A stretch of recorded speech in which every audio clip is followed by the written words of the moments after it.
as we think about concluding today, we've asked Dr. Feller and Mr. Symonds just to offer a few closing comments as we prepare to end the conversation from today, and then from there we'll talk about next steps and where we're headed from there. So I'll let Bill or Rich offer a few closing comments for the symposium. It's up to you, bud, because you kind of the headline, right? Well, thank you to everyone for coming today. I thought this has been a great conference. You know, as I said at the beginning, I've been in a lot of states now, more than 30 states. My overall impression is that there's a lot to be encouraged about here in Nebraska.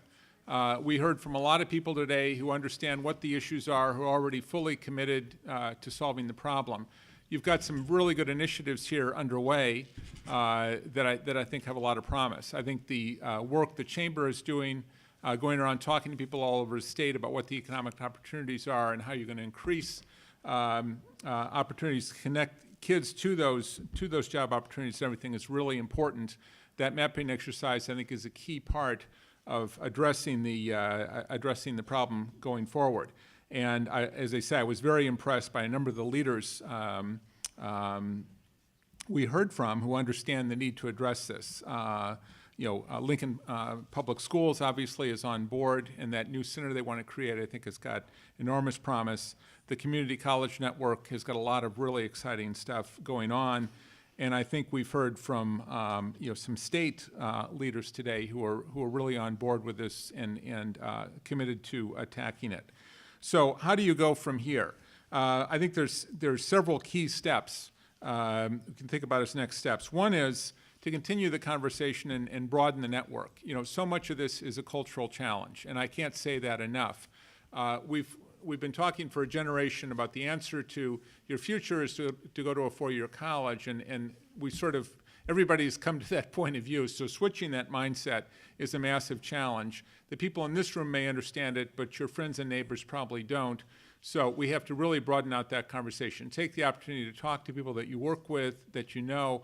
Organize conversations. If you're in a different group, in a local chamber, for example, in an education setting, if you're meeting with school counselors, get those people together and have this conversation. That's really critical in terms of moving the culture.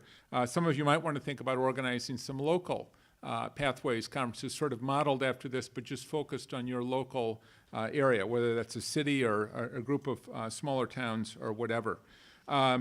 Another step is to build the alliance of organizations that really want to be involved in this work. And we've mentioned today the organizations that work with young people that aren't directly involved in the schools. FFA is a great example of that, the kind of organization that's working with lots of young people in Nebraska, very concerned about their future. We need to get those organizations directly involved in this effort, certainly as we move forward. A third suggestion is to really move this on a statewide basis, to try to form an intermediary of key stakeholders that have a real voice in Nebraska and get them involved. Because we're trying to do a difficult thing in terms of changing the culture of education, it really helps if you've got leaders that people are going to listen to that can get directly involved in this and help drive that. So what you'd be trying to do is put together a group of people from the key stakeholders we need represented. Key business leaders, for example. You've already got the chamber, I think, pretty committed, so that might be one component. Key education leaders, and again, we've seen a lot of them here in the room today. People from the state government, policy leaders who are going to be part of that. And that intermediary would essentially be making the commitment that we're going to drive change in Nebraska to improve opportunity for our young people and to make sure they're really on board. One thing they'd want to do also is talk about reaching all the young people in Nebraska and moving away from the elitist mindset that we're just trying to serve those right at the top. Because so many of our school systems are still in that old mindset of they're sorting out kids, whether they admit it or not, and they're going to focus on the winners, and everybody else will be sort of left to fend for themselves. We're trying to move to a different definition of success, which is serving all of the young people and providing them with the pathways options. So again, I think you're off to a tremendous start here. You've got a lot of great leadership in the state. I'm hoping that we're going to have a very strong team from Nebraska at the national conference, and I look forward to working with that team as we move forward and plan for that. It's tough to follow Bill because he has put the word career guidance back in the literature. We weren't even using the word career guidance in the field for a while, and this gentleman's put it back in the vernacular, so thank you very much, Bill. In addition to the recommendation, let's say a couple things. When I try to study Nebraska's website and the materials you have in your programs, you have all of the career guidance things you need. You're doing all the stuff there. The question is, how do you get intensity? How do you bring it to the school level to make sure there's people doing it with intensity so it gets to all students programmatically as opposed to randomly like a shotgun that hits some people and not others? So I think they're all in place. It's getting intensity that matters. Secondly, I feel strongly you've got to immerse counselors back in the workplace because many of you talked about wanting to get counselors into field trips and teachers back again. Remember where counselors come from and immerse them in the workplace to go do an audit of what's happening in the workplace. It makes them better people. It makes them clear on what's happening and give better suggestions to students as well.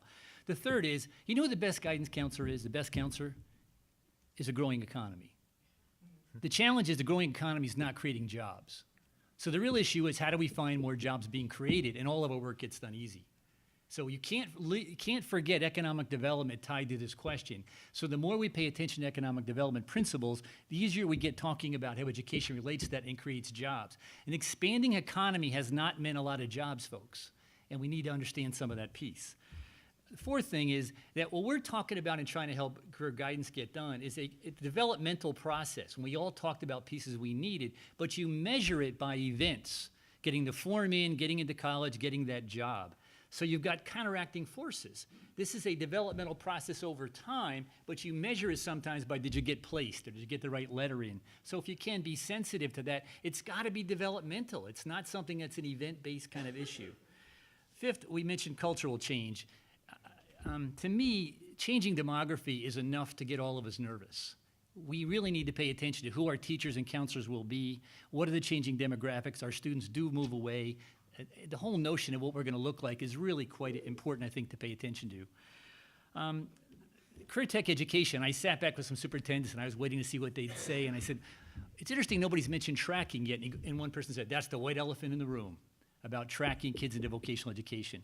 And Bill, more than anybody's made it real clear, we have tracked kids into college, and they get into college and they incur debt.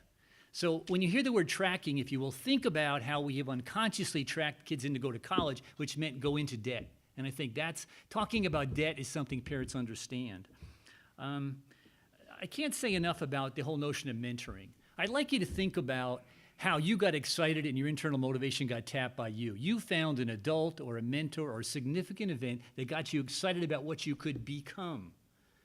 And North Carolina, Maryland, and Wisconsin are doing some great work with something called career cruising to try to take a look at how come it is we know so much about what it takes to get into college. And we can go online and find out what the admissions requirements are and what majors they are. But you can't go online and find out a mentor in that industry or what companies locally will provide a workforce development or a workplace learning program. Shouldn't we be thinking that way as well? So what states around the country are setting up these connections to mentors, to discussions online for kids, and also connecting to where the work-based learning programs are, because business is trying to grow a pipeline as well.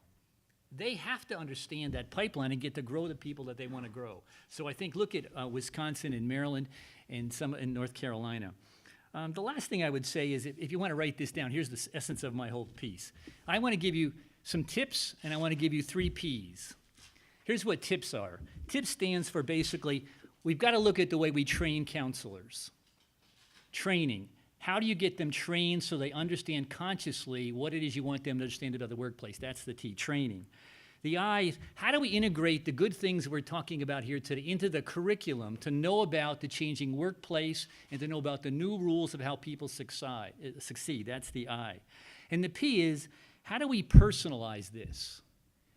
If we don't pay attention to how I personally internally connect with you, I've got to personalize whatever I'm giving you or it doesn't have any muscle, we better cover our ear. So that's the tip. The S is we've got to find a way to get support from business. I don't see career tech education growing in this country through the government or your tax base. You're going to see more and more companies buying into the idea that they have to get involved in being the support to grow career tech education to a world-class level. And I think that's the tips. The 3 Ps. Think about how you learn. If we could go back to schools and do these 3 things, I think major things happen because it connects work and learning. You've got to get students to do more presentations, more performances, and more projects. If you'll just pay attention to getting people to do presentations, performances, and projects, you change the learning model, which gets the hands-on application, synthesis, critical thinking, and it's got to be judged by an audience, which is critical to this whole piece. And whether you call that student organizations, which is the best in the world at doing it. They do that all the time, student organizations do. If you look at honors programs, that's what they get their students to do. Vocational education gets that to do. But the middle 80, or the forgotten half, do very little of that. Presentations, performances, and projects. So we could go back and do better career guidance tomorrow by getting kids more excited just by the way we teach them. So those are some things that I found interesting as I talked to many of you and listened in as well. Again, thank you very much.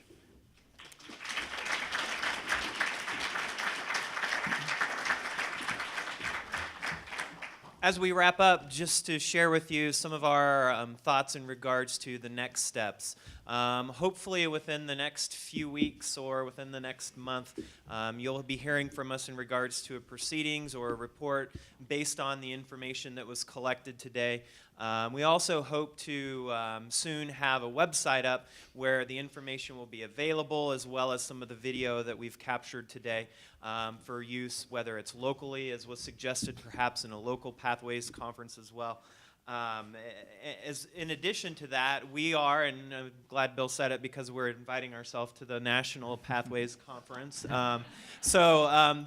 We intend to participate in that. That being said, we're also seeking individuals who are prepared and are interested in continuing the movement from here. And the question is, what would that look like? I think we could probably say we don't know. But what we are looking for individuals that are committed to the concept of multiple pathways for students. If you're interested in continuing being part of these conversations and potentially being a part of the work from this point forward, let Rich know, let Matt know, let me know, give us your card, send us an email.